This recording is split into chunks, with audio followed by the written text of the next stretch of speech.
승급시켜줄게. 경기도 넣어줄게. 대신 정몽규 찍어. 대한축구협회장 선거를 둘러싼 폭로가 또 하나 터졌다. 이번에는 단순한 의혹이 아니다. 실제 통화 녹취가 공개되면서 한국 축구 행정의 공정성에 또다시 의문이 제기되고 있다. KBS 보도에 따르면 제55대 대한축구협회장 선거를 앞두고 선거인단에 포함된 한 심판이 협회 관계자로부터 정몽규 당시 후보를 지지해달라는 요구와 함께 승급과 경기 배정 등 실질적인 혜택을 약속받았다고 주장했다. 보도에서 공개된 녹취에는 당시 심판평가관이 해당 심판에게 전화를 걸어 승급할 시기가 되지 않았느냐, K상 K4리그 경기 배정도 도와줄 수 있다, 정몽규 회장을 밀어달라는 취지의 발언을 하는 내용이 담긴 것으로 알려졌다. 심판평가관은 단순한 행정직이 아니다. 심판의 경기 수행 능력을 평가하고 승급 여부에 영향을 줄 수 있는 중요한 자리다. 특히 어떤 경기에 배정될지, 상위 리그 심판으로 승급할 수 있을지에도 적지 않은 영향력을 행사하는 직책으로 알려져 있다. 제보자는 해당 심판평가관이 투표 하루 전까지도 여러 차례 연락을 해왔으며 서울 시내 한 카페에서는 당시 대한축구협회 집행부 이사였던 문진희 위원장과 함께 정몽규 후보를 지지해달라고 다시 요청했다고 주장했다. 대한축구협회 회장 선거 규정은 선거운동 주체를 엄격하게 제한하고 있다. 후보자 본인과 공식 등록된 선거사무원만 선거운동을 할 수 있으며 선거인에게 금전이나 직책,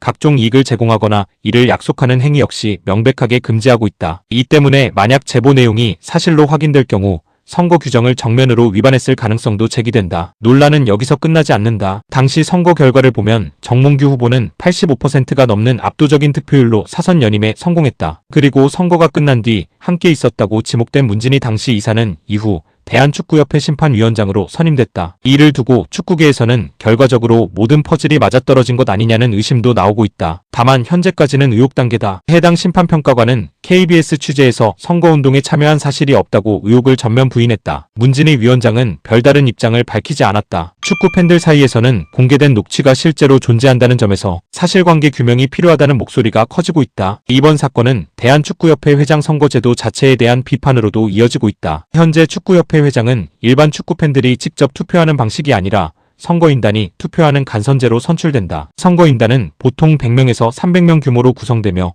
시도축구협회와 산하단체 관계자, 지도자, 심판 등으로 이뤄진다. 문제는 이들 상당수가 축구협회 행정과 직간접적으로 연결돼 있다는 점이다. 축구계 안팎에서는 오래전부터 협회가 협회를 뽑는 구조라는 비판이 꾸준히 제기돼 왔다. 실제로 선거인단 명단이 공개될 때마다 이해관계가 얽힌 인물들이 다수 포함됐다는 논란도 반복됐다. 최근 문화체육관광부와 대한체육회가 축구협회 회장 선출 방식을 직선제로 바꾸는 방안을 검토하는 것도 이러한 배경과 무관하지 않다. 직선제가 도입될 경우 협회 등록 선수와 지도자, 심판, 생활축구인 등 더 많은 축구 구성원이 직접 투표에 참여하는 방식으로 바뀔 가능성이 거론되고 있다. 축구 팬들의 반응도 싸늘하다. 온라인 커뮤니티에는 이게 사실이라면 스포츠가 아니라 정치쇼다. 심판 승급까지 선거와 연결됐다면 심각한 문제, 간선제는 이제 끝내야 한다.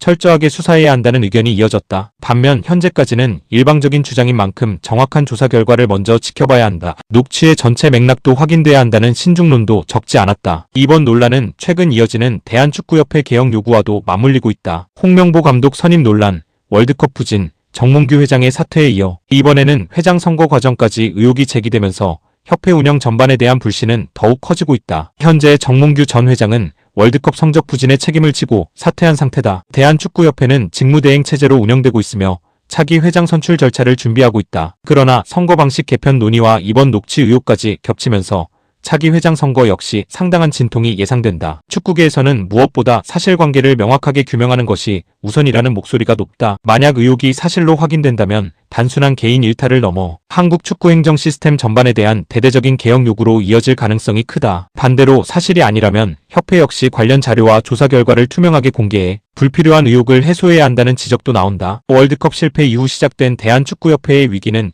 이제 경기력 문제가 아니라 신뢰의 문제로 번지고 있다. 한국 축구가 다시 국민의 신뢰를 회복하기 위해서는 성적보다 먼저 공정성과 투명성을 증명해야 한다는 목소리가 그 어느 때보다 커지고 있다.